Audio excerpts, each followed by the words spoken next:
Cienījamie novada ļaudis, šis gads nav bijis viegls, bet ar visiem izaicinājumiem mēs esam tikuši galā. Novada pašvaldībā ir izveidota jauna vadības komanda. Mūsu novadā vislielākā vērtība ir mūsu iedzīvotāji, un tāpēc šodien mēs gribam vēlēt siltus, skaistus un jaukus Ziemassvētkus. Jo Ziemassvētki ir laiks pārdomām, mīlestībai, kopabūšanai ar saviem mīļajiem. Novēlu, lai Ziemassvētkos katrā mājā valda siltums, miers un saticība. Mēs dzīvojam nemitīgā kņadā, tādēļ svētkos novēlu, lai miers ienāk katra sirdī.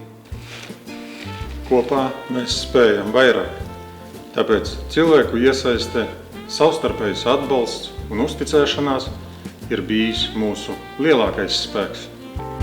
Priecīgus Ziemassvētkus un laimīgu jauno gadu!